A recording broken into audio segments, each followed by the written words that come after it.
Baxtlı adam kim bugün baxt deb yurgan baxtlıdır. Baxtlı adam kim bugün baxt deb yurgan baxtlıdır. Hem zaman ahli ara özlükdə turgan baxtlıdır. Haqiqiy bilim insonning o'zida, uning ichki olamida namoyon bo'ladi. Insonlarning ichki olami bu hayot davomida to'plangan bilimlar, taassurotlar yig'indisidir. Shuningdek, ichki olam bu tashqi dunyodan olingan tajribalar, idrok, mushohada qilish orqali ham shakllanadi.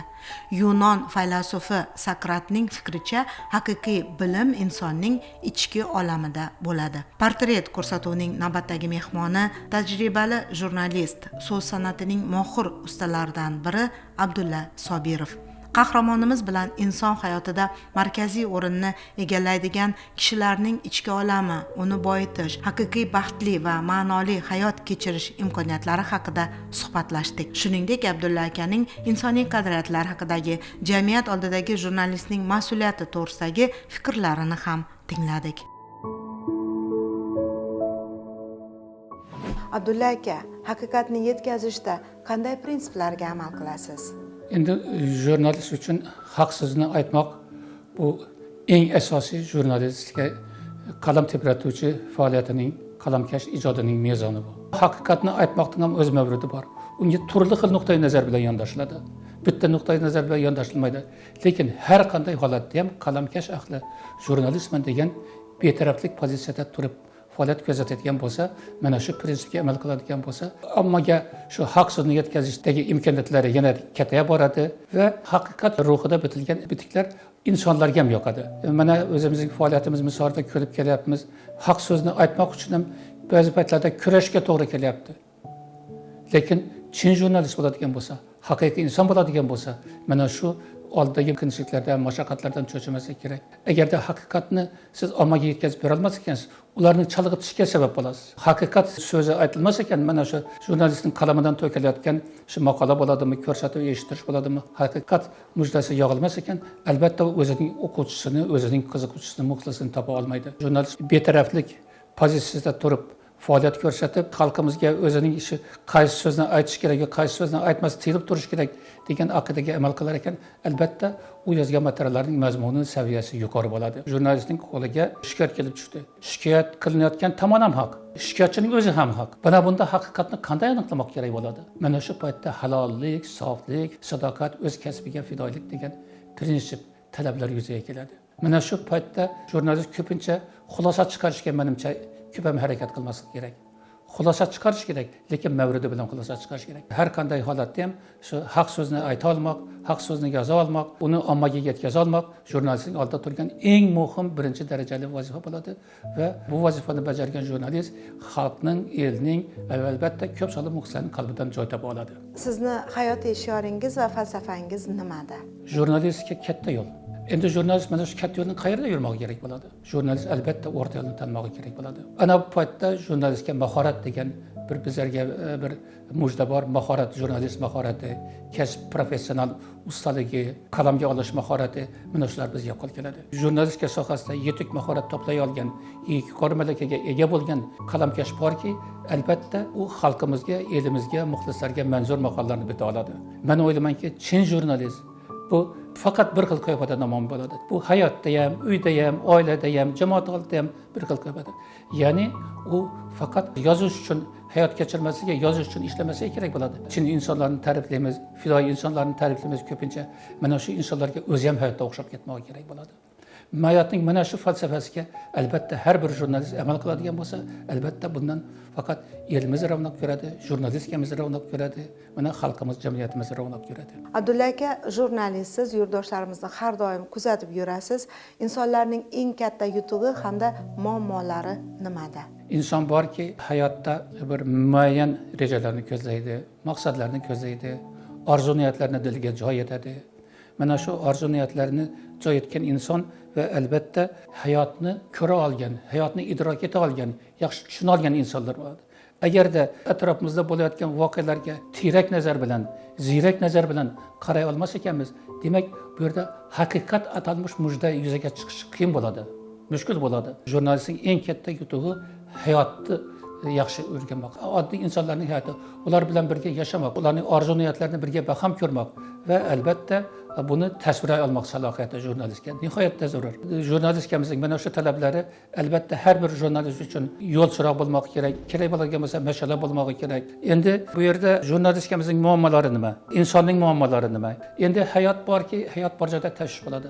Tashvishsiz hayot bo'lmaydi. Tashvish davomida mana shu ayrim muammolar yuzaga qalqib chiqishi mumkin.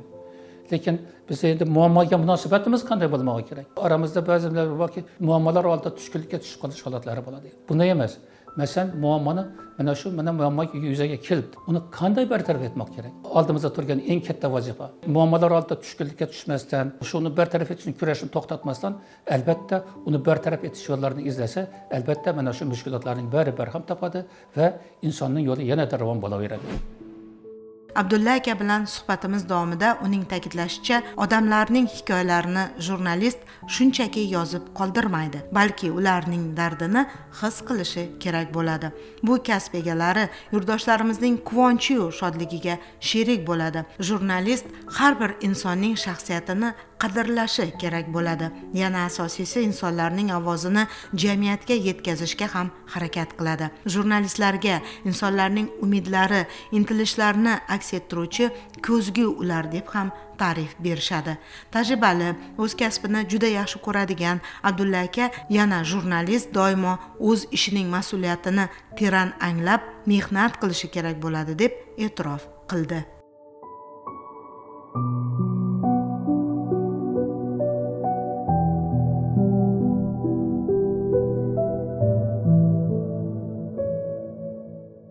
Oddiy qishloq farzandiman.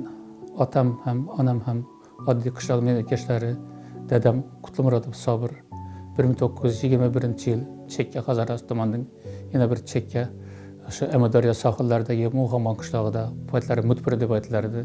Shu qishloqda tug'ilganmiz. Onam ham shu qishloqlik. Onam 1926-yil mana shu qishloqda tug'ilgan Poshsha Quryozova. Ikkalasi ham yetim o'sgan odamlar, mehribon, bir insonligi sarbaland bo'lgan insonlarning qo'lida tarbiya topganlar. Odamlar ikkalasi ham. Endi u paytlar urushdan keyingi dastlabki yillar, yo'qsillik yillari, urush tugaganiga 3 yil deganda dunyoga kelganmiz. Yillarni ortda qoldirib o'tyapti. Mana 78-yil ketyapti hayotimizga. Mana shunday oddiy qishloq bolasidan mana shunday kamtarin bir ziyoli darajasiga ketira oldik. Bundan juda mamnunman. Mana shunday shu oila tarbiyasi, qolaversa keyin maktab tarbiyasi, oliy maktab tarbiyasi va eng asosiysi inson uchun hayot tarbiyasi. Hayotdan ko'ra ko'proq tarbiya beradigan bir mo'tabar dargohni men ko'rmaganman. O'qishni tugallab, katta hayotga, mustaqil mehnatga kirishgandan keyingi hayotning yo'rig'i katta bo'lar ekan, uni o'zi bir alohida bir Darulfun. Mana shunday Darulfunlarning ta'limini olib, mana shunday kamolga kelganmiz, mana shunday. Falakdan gardishi bilan ijod sohasiga kirib kelganman. Buning ham o'zining boislari bor, sabablari bor. Shu kasbkorni qo'limizdan kelgancha, qo'rimiz yetgancha shu ulug'lashga harakat qilib, mana shunday maqomga yetib keldik. Mana Pir-badavlat xonadonimiz, nevaralar, chevaralar, oila katta va do'st birodarlar, shularning qarshisida mana ming shukrki, umrga zo'rlik qilyapmiz. Abdulla aka, jurnalist bo'lish orzusi sizda qachon paydo bo'lgan? Bunga kim yoki nima sabab bo'lgan deb ayta olasiz? Eski qishloq maktabida o'qirdik. Juda nurab qolgan eski qishloq maktabi u paytlar bo'lardi. O'quvchilar kuchi bilan devoriy gazeta nashr qilinardi. Har oyda mana bayramlar munosabati bilan sinfimizda 2 ta a'lochi o'quvchi edik. Mendan katta, 1 yosh katta yana bir og'aynimiz bor edi. U juda o'qishga havas qilardi, juda yaxshi o'qirdi. Afsus, u boshqa maktabga ketib qoldi, oilasi ko'chib ketdi. Uning o'rniga men qoldim. Devoriy gazetani shu yuritardi. Muharrirlikni shu yuritardi. Ustozlarimiz bizga rahbarlik qilib yo'l urib ko'rsatardi. Keyin qarasam, o'z-o'zidan mening gardamga tushdi mana shu devoriy gazetani yuritish. Shiorlar yoza boshladi. Ya'ni odamlarning uylari devorlariga o'sha davr shiorlaridan yozilardi. Qo'limizga bo'yoq quti, cho'tka tutqizib nima qilishardi.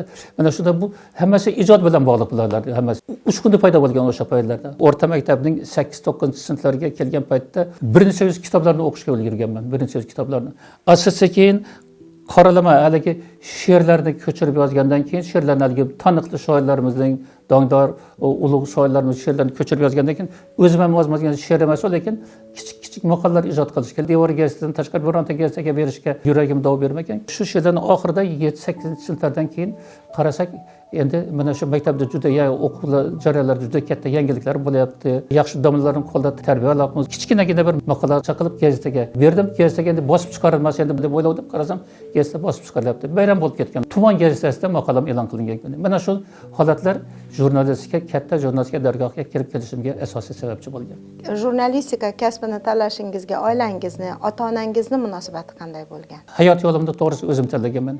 Dadamiz 7-sinfni bitkazgan, lekin o'sha jamoat xo'jaligi bilimdon odamlari darajasida bo'lgan. Qaysi sohaga qiziqish bo'ladigan bo'lsa, ota-onamiz bizga qo'yib bergan shu narsani. Senga munosib emas bu yo'l deyishmagan, o'zimga qo'yib berishgan qiziqishlar tufayli. Katta jurnalistikaga bir ishtiyoq paydo bo'lgan, ota-onamizga shunaqa desak, o'zimizga qo'yib bergan. Qaysi yo'ldan boraman desak, biz qurbimiz yetgancha seni o'qishga yordam beramiz. Kambag'al oilada kamol topgan bo'lsak-da, shu ro'zg'ordan orttirgan ozmozgina maosh bo'ladimi, pul bilan yordam berib turishgan va o'qish yo'llarimni, hayot yo'llarimni sirasini aytganda o'zim tanlaganman. Ko'pchilik o'ylaydi, jurnalistikani faqat jurnalistikka o'qimoqi kerak, inson o'qisagina jurnalist bo'la oladi dedi. Men o'zim jurnalistika bo'yicha 2 ta oliy o'quv yurtini bitkazganman. Qiziqish, ishtiyoq, iste'dod, iqtidor degan omillar bor. Mana shu omillarga ega bo'la olsangiz, mana shu omillarni o'zingizning jussangizda, tanangizda, jismingizda mujassam eta olsangiz, jurnalist bo'lib yetishishingizga shu omillar juda katta yordam qilar ekan, madad bo'lar ekan. Mana shu shaxsan o'zimga keladigan bo'lsam, mana shu 2 ta oliy o'quv yurtini tugatishga muyassar bo'ldim. Mana shu oliy o'quv yurtlarida olingan ta'lim mening hayot yo'llarimning shu darajaga yetishiga juda katta hal qiluvchi rol o'ynagan. Endi men to'g'risi boshqalar qanday fikrda bilmayman, o'zim mana shu 2 ta dargohda ustozlar ta'limini olmaganda mana juda bir dongdor, juda bir mashhur olimlardan ta'lim olganmiz. Shularning ta'limi, o'giti, nasihatlari miyamizga singdirgan ilmi, bilimi bo'lmaganda balkim bu maqomga yetishmagan bo'lardik. Hayot yo'llarida har bir inson o'zining kasb-korini tanlamasa ekan, o'zining yo'lini tanlamasa ekan, bu mukammal inson bo'la olmaydi, komil inson darajasiga yeta olmaydi. Men o'ylaganmanki, jurnalistika ixtisosligini o'qigan, ilm olgan ustozlar ta'limidan bahramand bo'lganlarda shu kasbni egallashim kerak. Ana undan keyin uning cho'qqalarini ko'zlab harakat qilmog'im kerak. Hali talabalik paytlarimizda yo'q, mana shu miyamizda zabiti bo'lgandi va uni amalga oshirishga harakat qildik. Shu o'zbek jurnalistikasining chinakam darg'alari faoliyat yuritgan, mehnat qilgan bir davrda kamolga yetganmiz. Ularning ta'limini ko'rganmiz. Respublikamizning mashhur nashrlarida ishlab chiqarish amaliyotini o'taganmiz. Mana Laziz Qayumov degan domlalarimiz bo'ladi, Fattoh Abdullayev degan domlalarimiz bo'ladi, Ozod Sharafiddinov, Rasul Muhammadiy, To'g'on Ernazarov. Bular o'zbek jurnalistika ilmining otalari bular, olimlari. Mana shu odamlardan tarbiya olishning o'zi bir katta sharaf. Anvar aka Shomaqsudov 2-jahon urushi qatnashchisi. Ilm olish barobarida ularning hayot yo'llariga razm solganmiz va qarab turib havas qilganmiz. Shularning izidan borsa, ularning insoniylik sifatlarini o'zlarimizga, jussamizga joy qiladigan bo'lsak, balkim bizlar ham shularga o'xshagan bir odamlar bo'lib yetishib qolmas ekanmiz degan bir havas paydo bo'lgan. Shu ustozlarni to hanuz eslayman, o'qishni bitkazgandan keyin qancha aziz ustozlarning ta'limini olganmiz. Mana Ahmadjon Muxtorov degan ustozimiz bo'lardi. Ganja Yoqubov bilasizlar, Jabbor aka Jumaniyozov, Allam Xudoynazarov, Matkarim Xudoyberganov, Ro'zmat Otayev, Ozod Ro'zimatov. Bular juda ko'p, bular sanaversam. Kimdan kelganligi ism familiyasini aytmagan bo'lsam, uning uzrini so'rayman. Lekin juda ko'p ustozlarning mana shu mustaqil hayotda, jurnalistik amaliyotda ularning ta'limini, tahsilini ko'rganmiz va ulardan abadul minnatdormiz. Jaloliddin Rumiy shunday degan edi, ya'ni hayot bu nafas olish emas, balki iz qoldirish san'atidir. Haqiqatan ham Abdulla aka o'z hayotini har bir daqiqasini qadrlab, so'zning kuchini anglab, qator mualliflik asarlarini yaratmoqda. O'nlab kitoblari orqali esa jamoatchilikka haqiqatni yetkazib, so'zning qudratini anglab yashashga undamoqda. Abdulla aka yurtimizning eng muhim tarixiy voqealariga guvoh bo'lgan. Qahramonimizning qalamidan yuzlab maqolalar yaralgan. Tajribali jurnalist Abdulla Sobirov haqiqiy ustoz hisoblanadi. U o'z bilimi, donishmandligi bois shogirdlarining har bir savoliga atroflicha javob beradi. Jurnalistika kasbining mas'uliyatini, mashaqqatini, axloqiy me'yorlarini hamda haqiqatga sadoqatli bo'lishning muhimligini endigina jurnalistika sohasiga kirib kelgan yigit-qizlarga o'rgatadi. Abdulla akaning hayotiy tavsiyalari, maslahatlari yosh jurnalistlar uchun maktab bo'la oladi. Ustoz, jurnalistik faoliyatingizda esda qolarli voqea qaysi bo'lgan va bu keyingi faoliyatingizga ham o'zini bir ijobiy ta'sirini ko'rsatganmi? Hayotda saboq bo'larli holatlar bo'ladi. Agarda o'sha saboq bo'larli holatlar bo'lib degan bo'lsa, jurnalistikaning pasti balandligi qayerda ekanligini bilmay yurar ekansiz. Respublikamizning mana yoshlanchi degan gazetlar bo'lardi. O'sha joyda ishlab chiqarish amaliyotidan o'tganmiz, jurnalistika amaliyotidan o'tganmiz. Oddiy harf ustida tortishib bahs yuritishardi ustozlarimiz. Demak, o'shanda paydo bo'lgan jurnalistika juda katta mas'uliyat-ku bu. Men bu oddiy qishloq bolasi bo'lsam, ishlab keta olarmikanman bunga deb mustaqil hayotga qadam qo'ydik. Mustaqil hayotga qadam qo'yganimizdan keyin birinchi viloyat televideniyasiga ishga yuborishgan. O'sha yerda mana birinchi ko'rsatuvni uyushtirish uchun Tuyamo'yin o'sha paytda juda katta qurilish maydoni bo'lgan. O'sha joyga qurishga borsak, juda taqchillik. Do'konlar juda olisda, oshxonalar yo'q, kiyim-kechak do'konlari yo'q. Bitta ilg'or mexanizatorni tavsiya qilishdi. Nemis mexaniz esimda bo'ladigan bo'lsa Otto Goff deganda, o'shani tasvirga olishga bordik. Ishchini topolmadik. Tush paytida uyga ketdi, abid qilishga deyishdi. Teleoperatorimiz Abdulla Yusupov. Shu bilan birga uyga bordik. Uyga borsak, pomidorga non botirib, pomidor nonga bizni ko'rib shunaqa niyatimizni eshitib tutoqib ketdi. Men dedi yeyishga non topolmay o'tirgan bo'lsam, hushim yo'q mening. Televideniyasiga men rozi emasman. O'sha holatning o'zini operatorimiz tavsiya qildi. Men yosh jurnalistman. O'shani televideniyasiga chiqarib ko'rsat, mana shuni tanqid qilib bersak. Ertasiga qarasak, to's to'polon boshlandi televideniyada. Hali endi ish boshlatgan paytda bizni jazolash payiga tushdi. O'sha teleko'rsatuvdagi holatlarning to'g'ri-noto'g'riligini tekshirishni boshlashdi. Ming kuchlar bo'lsinki, biz haqligimiz o'shanda tasdiqlandi. O'sha voqeadan keyin oradan ko'p o'tmay o'sha joyda butun boshli nafaqat do'kon yoki oshxona, butun boshli savdo tashkilotini vujudga keltirishdi Tuyamo'yinda. Bizning bitta ko'rsatuvimiz o'sha narsaga turtki bo'ldi. Ishdan haydalishimizga sal qoldi, hayfsan bilan qutulib qoldik. Lekin keyinchalik uning o'rnini maqtovlari egalladi, maqtovni eshitib, hatto o'sha olgan hayfsanimiz ham esdan chiqib ketdi. To'g'risi o'shandan keyin o'zimda ham juda katta bir xulosa paydo bo'ldi. Jurnalist nimani aytishi kerak, nimadan tiyilib turmog'i kerak degan narsa bo'ldi. Katta maktab bo'ldi o'sha narsa. O'shandan keyin shu har bitta so'zni shu chertib o'shani o'rniga qo'yishga harakat qila boshladik. Bir boqsha qolgan tashlab ketishimga, bu jurnalistga mening ishim emas ekan degan nimasiga. Lekin ustozlar dalda bo'lishdi, yaxshi insonlarning saboqlaridan bahramand bo'ldik. Natijada jurnalistikaning katta yo'liga chiqib olishga muvaffaq bo'ldik. Abdulla aka, sizningcha yaxshi jurnalistda qaysi fazilatlar bo'lishi kerak deb hisoblaysiz? Jurnalist borki, yaqin suhbatdosh bo'lmog'i kerak. Yaqin dilkash bo'lmog'i kerak. Insonning qalbiga yaqin odam bo'lmog'i kerak. Til topish olmog'i kerak. Men chapkalarda bo'lgan odamlarni teleko'rsatuvlarga taklif qilardik. Ish desangiz o'sha odamlar qahramon, lekin gap desangiz hech narsa chiqara olmaysiz. Endi o'shalar aytsa, qo'ying mendan ishni so'rang, so'zni so'ramang, televideniyaga yoki bo'lmasa gazetaga suhbatda keyin nima qilarmiz? Shu jurnalist o'zi odamlarning qalbiga kira olsa, ularning dilini topa olsa, ularning o'yi fikrini o'rgana olsa, ularning suhbatdoshingiz aytolmagan narsani jurnalist tortib ola oladi. Mana shunday jurnalist bo'lmog'i kerak bo'ladi. Xulosa chiqarishimiz uchun, hayotda to'g'ri yo'lni ko'rsatish uchun insonlarga yo'lni ochib beryapti jurnalist. Mana shunday jurnalistlar oramizda qancha ko'p bo'ladigan bo'lsa, undan bizning matbuotimiz, ommaviy axborot vositalarimiz, qolaversa xalqimiz, jamiyatimiz shuncha ko'p foyda, naf ko'raveradi. Siz qanday o'ylaysiz? Mana ko'rasiz, joylarda bo'lasiz, hozir internet rivojlanmoqda, ijtimoiy tarmoqlar rivojlanmoqda. Zamonaviy axborot makonida jurnalistning roli qanday bo'lishi kerak? Jurnalistikaning ijtimoiy tarmoqlar bilan bog'lanmas ekan, endi hayotni yarata olmaysiz. Gazetalarimiz o'rni endi buni tan olishimiz kerak bo'layapti. Bu bitta emas, butun xalqning tanlovi. Gazetalarimiz o'rni zamonaviy axborot yetkazish vositalari egallayapti. Internet texnologiyasi mana shularning biri. Hozirgi kunda shu internet jurnalistikasiga murojaat qilgan qalamkash borki, o'zining ijodini mukammallashtirishga, o'zining ko'nikmalariga, bilimga, ijodga ko'nikmalarga ega bo'lishga, mana shu internet jurnalistikasiga ega bo'lishga, shu mana shunda o'zlariga yo'l ochishyapti. Ya'ni jurnalistning ijodining o'zi buni shuni taqozo qilyapti, majbur qilyapti kerak bo'ladigan bo'lsa. Internet jurnalistikaga qo'l bergan jurnalistning demak qo'li baland bo'ladi. Endi bu yerda muammoli masalalar, bahsli, munozarali masalalar ham ko'p. Internet olami paydo bo'lgandan keyin u yerda xabarlar oqimi juda ko'paydi. Internetdan odamlar ko'p narsani andoza olishadi, harakat qilishadi. Mana shunaqa bo'lishi kerak. Demak, odamlar yomon narsadan o'rnak olmasliklari kerak. Hayotning haqiqati o'zi bittagina bo'ladi. Shu haqiqatni mana shu internet olamiga olib kelmoqimiz kerak bo'ladi. Faylasuf Konfutsiyning shunday fikrlari bor, ya'ni o'zingga ma'qul bo'lmaganini boshqalarga ham qilma. Abdulla aka doimo hayotida shu qoidani qo'llaydi. O'ziga ravo ko'rganini boshqalarga ham ulashadi. Yaxshilik qilish, ezgu ishlar bilan shug'ullanish qahramonimizning asosiy shiorlaridan biri.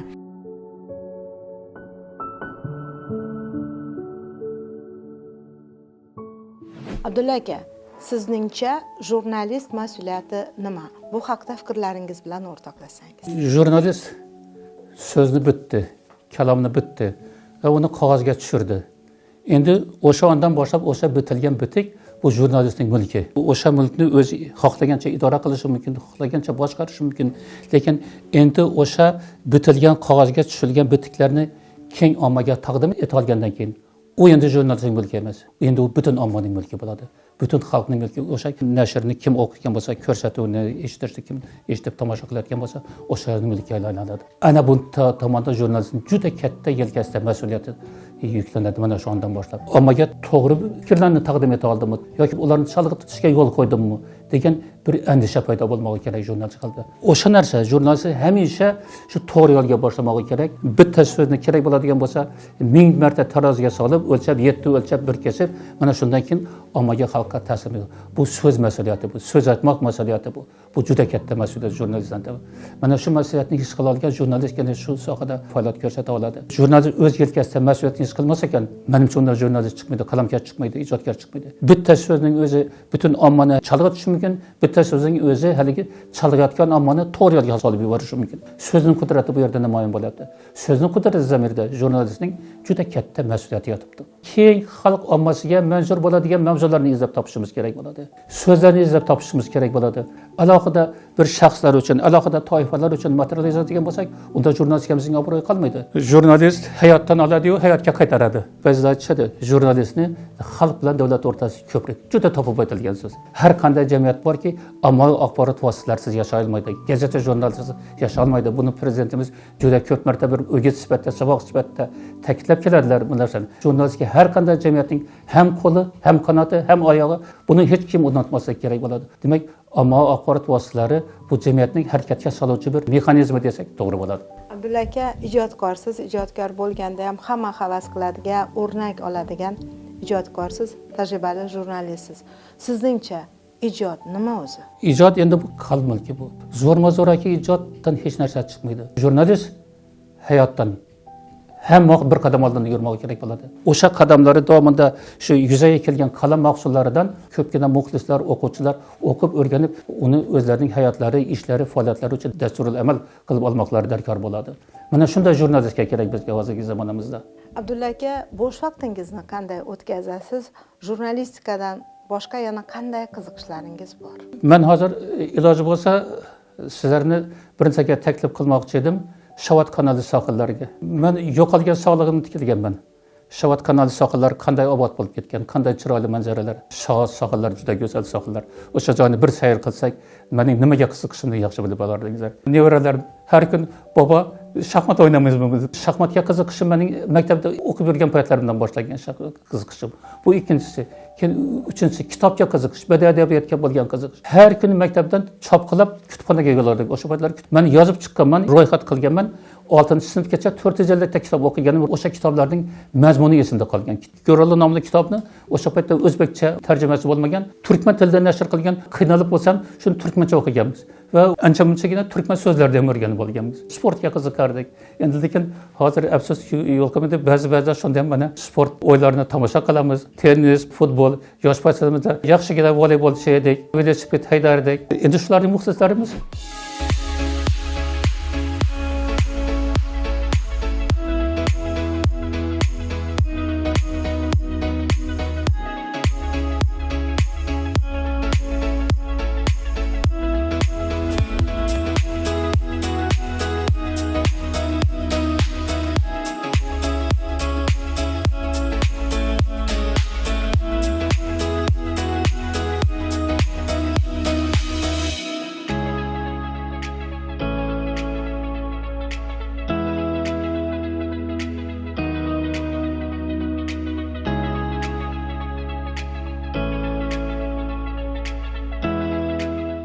Abdulla aka, siz ko'proq nimadan zavq olasiz yana? Undan tashqari sizningcha baxt tushunchasi nima? Bizlar yosh paytimizda miyamiz tomon oqib keladigan xabarlar oqimi juda kam edi va bahra oladigan jihatlar ham juda kam edi. Endi hozir hayotdan zavq oladigan omillar juda katta. Keyingi bir 35 yilning taraqqiyotini olib ko'ring. Qanchalik o'zgardi. O'zbekiston ilg'or mamlakatlar darajasi tomon oshiqyapti. Mana shular zavq bag'ishlaydi. Demak, farzandlarimizning iqboli, ularning kelajagi, istiqboli ishonchli qo'llarda. Ularni juda katta farovon hayot kutib olyapti. Lekin o'sha farovon hayotning yaratuvchilari ham bizning farzandlarimiz, nevaralarimiz, chevralarimiz bo'lmoqlari kerak. Iqtidorli yoshlar, men hayron qolaman, zavq olaman. Juda ko'p iqtidorli yoshlar kelyapti orqamizdan. Eng katta boyligimiz bizning mana shu farzandlarimiz, nevaralarimiz, chevralarimiz. Munosib farzandlarni yaratmoq, komil insonlarni yaratmoq. Bu bizning vazifamiz, zimmamizdagi mas'uliyat bu. Masalan, jamiyatga mana shu halol, pok insonlarni taqdim qilib, estafeta tayoqchasini qo'liga tutqazar ekanmiz. Demak, mana zimmamizda mana shunday vazifa turibdi. Ana shu tayoqchani farzandlarimizga qo'limizga tutqaza olsak, jamiyatni ular idora qilishni bemalol shu qoylatib uddalay olsalar, ana bu bizning chinakam baxt bo'ladi. Demak, o'zimizni baxtli insonlar sirasidan sanashga tamomila haqlimiz. Abdulla aka, hayotda nimadan ko'proq xursand bo'lasiz? Bugun mana nuroniy yoshdasiz, fikrlaysiz, o'tgan hayotingizni demak tahlil qilasiz. Qanday ishlarni amalga oshirganingiz uchun xursand bo'lib bir kayfiyatingiz ko'tariladi? Shunaqa holat bo'lar ekanki, insonda masalan bitta marrani egallasangiz, ertasiga oldingizdan bittasi chiqadi. Uni ham egallasangiz, oldingizdan ikkitasi chiqib keladi. Va shunday bo'ladiki, inson o'zining hayotdan qoniqish hosil qila olmay qoladi. Shular sababida o'zim ham borman. Endi hozir orzu umidlarim nihoyatda katta. Mana birinchi kitoblarga bir mualliflik qilishga muyassar bo'ldim. Lekin mo'ljallab qo'yganlarim qanchadan qancha bo'lar. Ijod qildik, jurnalistikaning oddiy xabar janridan boshlab mana keyin jurnalistikaning publitsistika janriga o'tdik, badiiy ijod janriga o'tdik. Bir qancha kitoblar nashr qilindi. Ular xalqimizning tiliga tushdi, o'z muxlislarini topdi. O'zimning internet kanalim bor, mana Qalama olam degan Telegramda kanalim bor. Mana shu kanal orqali yoritishga harakat qilyapman. O'z mulohazalarimni internet sahifalari orqali bayon qilishga harakat qilyapman ularni. Va shu bo'lg'isi o'zim niyat qilib rejalab qo'ygan ijodlarimdan ayrim namunalarini muxlislarimga taqdim qilyapman. Jurnalistika hech qachon biron marrani egallagan bo'lsa, bo'ldi endi mana shu marra endi menga kifoya deb qaramaslik kerak. Boshqa kasblarning sohasi ham sohibi uchun qaysi bir yutuqqa erishar ekansiz, uni kifoya bilgan odam to'xtalib qolgan bo'ladi. Kelgusi hayotlarni rivojlantirish imkoniyatlaridan mahrum bo'lgan bo'ladi. Abdulla aka, bugungi kungacha nechta kitob muallifi bo'ldingiz? Endi o'zim yozgan kitoblarim soni 10 ga yaqinlashdi. Bir qancha haligi zamondoshlarimiz to'g'risida yozilgan ochiriklar bor, risolalar bor. Ularni ham hisoblarga bo'ladigan bo'lsak, bular 30-40 taga yetib qoldi bularning hammasi. Navbatda haligi imkoniyatimiz esa balkim endi bular sonni yana ko'payishga umid qilyapmiz. Hayotda samimiy insonlar juda ko'p. Ular bilan gurunglashsangiz, ko'nglingizdan darrov yaxshi odam, judayam degan fikr o'tadi. Abdulla aka haqiqatan ham juda yaxshi inson, yaxshi ustoz. Uning qanday odam ekanligi siyratida, suratida aks etib turadi. Abdulla aka beg'ubor, dilkash, suhbatdoshini eshita oladigan saxovatpesha, ziyoli insondir. Sizningcha do'stlik nima? Endi do'st bo'lish uchun biron manfaat izlamaslik kerak. Afsuski, do'st bo'lish uchun manfaat izlayotganlar ancha katta. Chin do'stlar bilan haybarakatchilarning orasi bir qadam bo'lib qolayotgan holatlar anchagina. Mana shulardan Xudo saqlasin. Chin do'stlar qayta ko'p bo'ladigan bo'lsa, bizning maslakdoshlarimiz ham shuncha ko'p bo'ladi bularning. Endi maslakdoshlarning fikri, o'yi bir bo'ladigan bo'lsa, ularni yengadigan kuch topilishi amr mahol. Shuning uchun do'stlikning ahamiyati beqiyos katta. Do'stlikning ahamiyati. Shuning uchun albatta inson borki, do'st bilan birga umr ko'rishlik qilmoq kerak. Do'stsiz xonadon to'g'risi qorong'i zimiston. Hatto men tanqid qilgan kishilar bilan ham do'st bo'lganman. Mana shu gazetning tanqid maqolalari yozishimizga ham to'g'ri kelgan holatlar ancha-muncha bo'lgan. Men tomonidan tanqidiy ravishda qalamga olinganlarning ancha-munchasi bilan do'stman. Mana shularning ko'nglimga yaqin odamlar mana shular. Endi oilada o'zing yaqinlaring bo'ladi. Do'stsiz inson bo'ladigan bo'lsa, o'ta kambag'al qashshoq inson bo'ladi menimcha. Shuning uchun o'zimga yarasha do'st birodarlarim bor, maslakdoshlarim bor.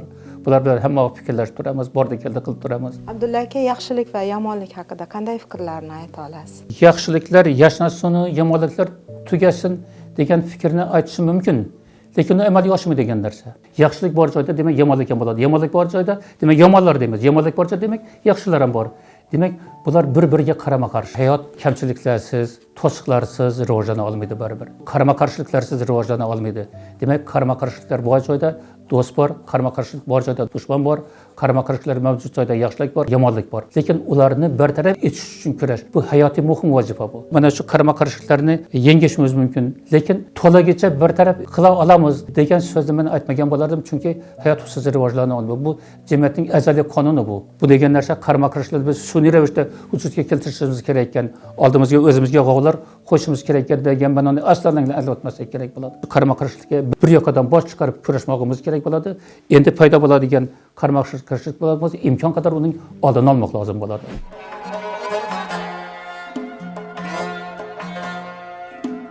Baxtlı odam kim bugün baxt deb yurgan baxtlidir.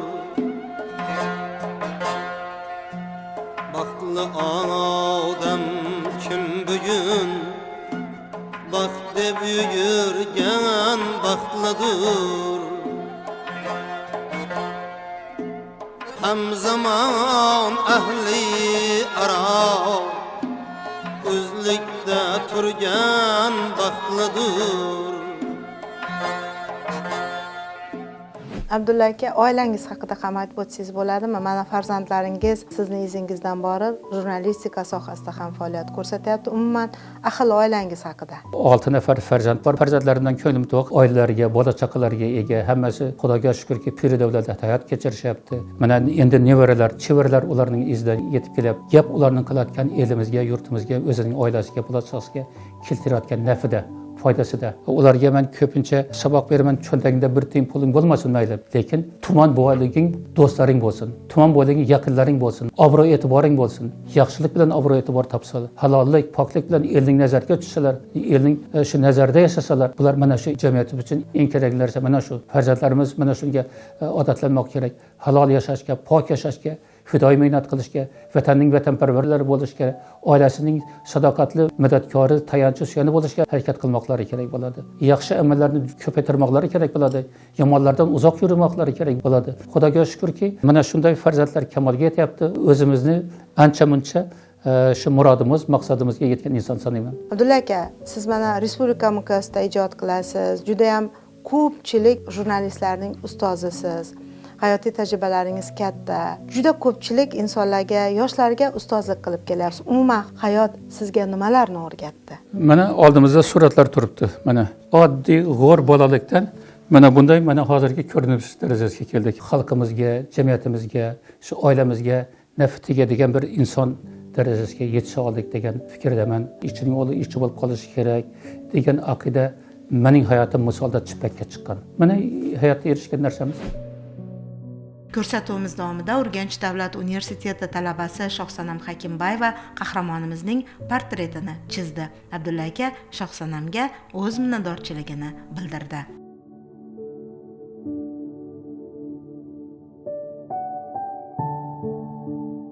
Abdulla akadan ilmga bo'lgan mehrni, o'z ustida tinimsiz ishlashni, mehnatsevarlikni, fidoyilikni o'rgansa arziydi.